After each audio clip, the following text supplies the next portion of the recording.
जब मुख्यमंत्री नरेंद्र मोदी कहते थे कि एमएसपी की लीगल राइट होना चाहिए, आज वही प्रधानमंत्री नरेंद्र मोदी मुख्यमंत्री नरेंद्र मोदी का विरोध करते हैं। उन्हीं के पार्टी के लोग मुख्यमंत्री नरेंद्र मोदी का विरोध करते हैं, कहते हैं एमएसपी नहीं दी जा सकती। क्यों नहीं दी जा सकती? ध्यान रहे साथियों, 5 महीने बाद वो दिन आने वाला है जब भारत के प्रधानमंत्री जी ने ये वादा किया था किसानों की आय दोगुनी करने का। फरवरी 2022 मुझे अच्छे से याद है और हिंदुस्तान के अन्नदाताओं को भी याद है। अगर आप ऑर्डिनेंस से 3 काले कानून थोप सकते हो तो क्या एक ऐसा ऑर्डिनेंस नहीं आ सकता कि कोई भी सरकार, कोई भी प्राइवेट पार्टी एमएसपी से कम अगर किसान की फसल को खरीदेगा तो वो दंडनीय अपराध होगा? क्या ये एक पेज का ऑर्डिनेंस ड्राफ्ट नहीं किया जा सकता? 600 से ज्यादा लोगों ने अपने प्राण त्याग दिए। ठंड में, बारिश में पूरी गर्मी निकाल दी उन्होंने, उस आंधियां तूफान निकाल दिए, पर वो अपने जायज मांगों को लेकर सड़क पर बैठे हैं। और दिल्ली में बैठी सरकार 20 किलोमीटर दूर जो लोग किसान भाई बैठे हैं, अन्नदाता बैठे हैं, उनसे मिलने का समय उनको 9 महीने से अधिक समय हो गया पर उन्हें नहीं मिला। जो सरकार किसानों के लिए मंडियां बंद करवाने का काम कर रही है, उस सरकार के खिलाफ अगर किसान यूनियन भारत बंद का आयोजन करते हैं तो हर व्यक्ति, हर हिंदुस्तानी, हर कांग्रेस का कार्यकर्ता उस बंद के साथ है। भारत बंद का जिन्होंने आह्वान किया है,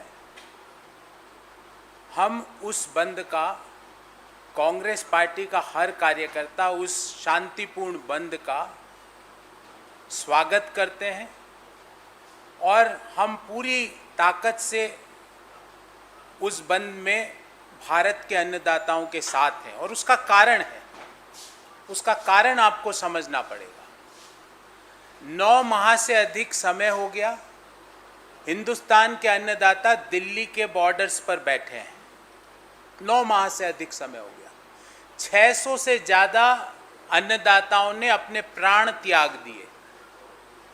हिंदुस्तान की सरकार में बैठे लोग, उनसे मिलना, उनसे सहानुभूति तो बहुत बड़ी बात हो गई, उनके लिए एक ट्वीट तक नहीं किया गया। 600 से ज्यादा लोगों ने अपने प्राण त्याग दिए।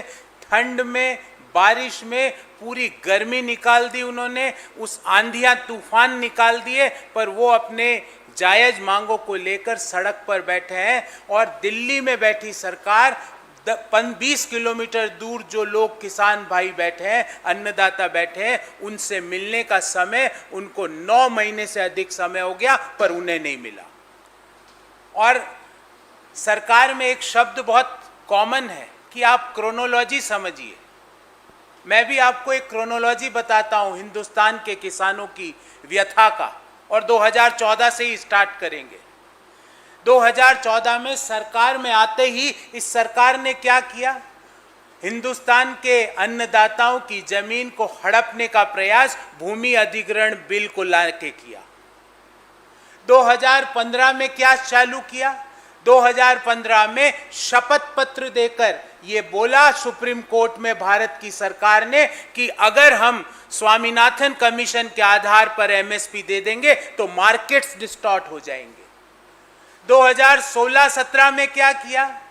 जो हिंदुस्तान के किसानों का बजट है वो बीमा के नाम पर, फसल बीमा के नाम पे प्राइवेट कंपनियों के हवाले उस बजट में से बड़ी राशि कर दी।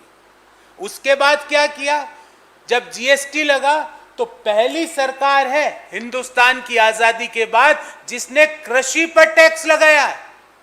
ट्रैक्टर हो, फार्म इक्विपमेंट्स हो, पेस्टिसाइड्स हो, बीज हो, हर चीज को जीएसटी के दायरे में 12 से 18% का टैक्स हिंदुस्तान की सरकार ने कृषि पर लगाया।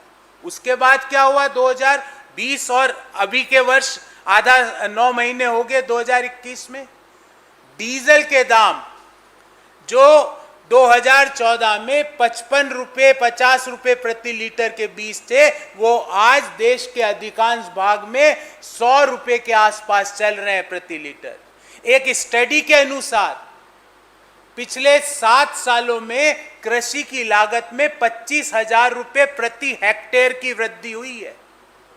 ये सिर्फ कॉस्ट में इंक्रीज है, 25,000 रुपए प्रति हेक्टेयर। तो अगर मैं 1 हेक्टेयर का अगर छोटा किसान हूं तो मेरी कृषि की लागत में 25,000 रुपए प्रति वर्ष की वृद्धि हुई है। आप क्या 25,000 रुपए किसान को कंपनसेट कर रहे हो? बिल्कुल नहीं कर रहे। उसका नतीजा क्या हुआ? उसका नतीजा ये हुआ जो मैं आपको दिखाना चाहता हूं कि हिंदुस्तान का किसान 27 रुपए प्रतिदिन कमा रहा है।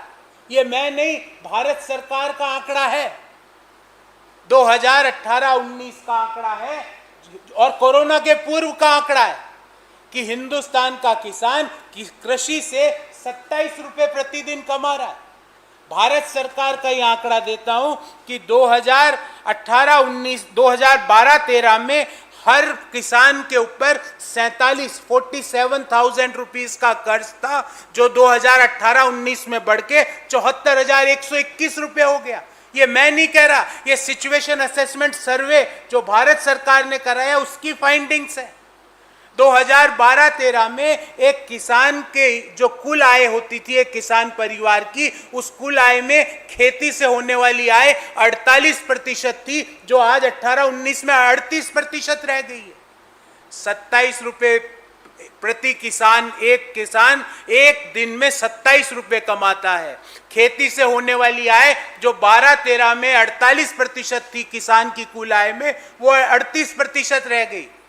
ध्यान रहे साथियों, 5 महीने बाद वो दिन आने वाला है जब भारत के प्रधानमंत्री जी ने ये वादा किया था किसानों की आय दोगुनी करने का। फरवरी 2022 मुझे अच्छे से याद है और हिंदुस्तान के अन्नदाताओं को भी याद है। आपने तो आय डबल करने की बात करी थी और भारत सरकार का सिचुएशन असेसमेंट सर्वे कहता है कि किसानी से, खेती से होने वाली आय जो 48% आय होती थी किसान परिवार को, वो 38% रह गई। आपने तो डबल करने की बात करी थी और सिचुएशन असेसमेंट सर्वे बोलता है कि 27 रुपए प्रतिदिन एक किसान कमाता है।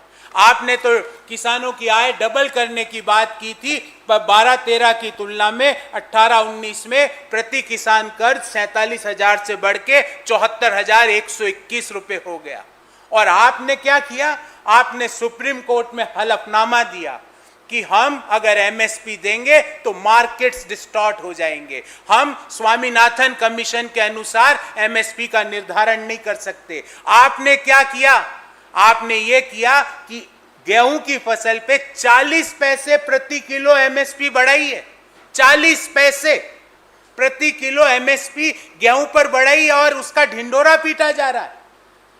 क्या हिंदुस्तान का किसान जो 25,000 रुपए, जिसकी लागत 25,000 रुपए प्रति हेक्टेयर बढ़ी है, उसको क्या 40 पैसे प्रति किलो की एमएसपी बढ़ाना जायज है? क्या वो एमएसपी की अपनी लीगल राइट की मांग करता है तो क्या वो गलत है? क्या वो ये कहता है कि ये जो 3 काले कानून है उस पे ना थोपे जाए? जो सरकार किसानों के लिए मंडियां बंद करवाने का काम कर रही है, उस सरकार के खिलाफ अगर किसान यूनियन भारत बंद का आयोजन करते हैं तो हर व्यक्ति, हर हिंदुस्तानी, हर कांग्रेस का कार्यकर्ता उस बंद के साथ है। क्योंकि अगर सरकार मंडी बंद करवाने का काम करेगी, अगर किसान इन 3 काले कानूनों से किसानों की जमीन, किसानों की खेती, किसानों की मेहनत अपने चंद मुट्ठी भर दोस्तों के हवाले करने का काम करेगी, तो हर कांग्रेस का कार्यकर्ता सड़क पर शांतिपूर्ण तरीके से इस आंदोलन, इस बंद के साथ खड़ा है। जब मुख्यमंत्री नरेंद्र मोदी कहते थे कि एमएसपी की लीगल राइट होना चाहिए, आज वही प्रधानमंत्री नरेंद्र मोदी, मुख्यमंत्री नरेंद्र मोदी का विरोध करते हैं। उन्हीं के पार्टी के लोग मुख्यमंत्री नरेंद्र मोदी का विरोध करते हैं, कहते हैं एमएसपी नहीं दी जा सकती। क्यों नहीं दी जा सकती? एक आंकड़ा देना चाहता हूं आप सब लोगों के सामने। 10 लाख करोड़ से ज्यादा कॉरपोरेट लोन बट्टे खाते में डाले गए पिछले 7 सालों में। क्या किसान का 1 रुपए का भी लोन बट्टे खाते में डाला गया? उल्टा उसके ऊपर तो जो डेट था पर फार्मर जो डेट था वो 47,000 से बढ़ के 74,121 हो गया। और नतीजा क्या हुआ? जब लागत बढ़ती है, जब किसानी की लागत बढ़ती है तो उसका मुनाफा कम होता है, और मुनाफा कम होता है तो आंकड़ा आता है 27 रुपये प्रतिदिन, 27 rupees per day as per Government of India. A farmer is earning in the year 2018-19. This is called as farm welfare. आपने एग्रीकल्चर मिनिस्ट्री का नाम तो किसान कल्याण कर दिया, पर आपके मन में ना तो कल्याण की भावना है, ना आप कल्याण करना चाहते हो, ना आप कल्याण के बारे में चर्चा करना चाहते हो। प्रधानमंत्री जी, एग्रीकल्चर मिनिस्टर जी बार बार कहते हैं कि इन 3 काले कानूनों के अलावा हम हर बात पे बात करने के तैयार हैं। क्या आप एमएसपी की लीगल राइट क्यों नहीं देना चाहते? क्यों आप तो ऑर्डिनेंस सरकार हो, आप तो 1 घंटे में ऑर्डिनेंस बना देते हो। आपने तो कोरोना काल में, जब हिंदुस्तान के किसान 3% कंट्रीब्यूशन कर रहे थे जीडीपी, एग्रीकल्चर ग्रोथ कोरोना काल में 3% थी, जब सारे उद्योग धंधे गिर रहे थे, उस समय भी हिंदुस्तान के किसान, हमारे अन्नदाता अपनी मेहनत से 3% पॉजिटिव ग्रोथ कर रहे थे। उस दौरान आपने बिना विमर्श के, बिना विचार के, बिना कंसल्टेशन के 3 काले कानून थोप दिए। और जब हम ये पूछ रहे हैं, हिंदुस्तान के अन्नदाता ये कह रहे हैं कि इन 3 काले कानूनों को वापस लीजिए, तो आप कह रहे हो इसके अलावा हम कोई बात नहीं करना चाहते। अगर आप ऑर्डिनेंस से 3 काले कानून थोप सकते हो, तो क्या एक ऐसा ऑर्डिनेंस नहीं आ सकता कि कोई भी सरकार, कोई भी प्राइवेट पार्टी एमएसपी से कम अगर किसान की फसल को खरीदेगा तो वो दंडनीय अपराध होगा? क्या ये 1 पेज का ऑर्डिनेंस ड्राफ्ट नहीं किया जा सकता? बिल्कुल किया जा सकता है, पर आपकी ना तो नीति है फार्मर्स वेलफेयर की, ना नीयत है। इस खबर को अभी लाइक करें, शेयर करें, अभी चैनल को सब्सक्राइब करें और घंटी जरूर दबाएं।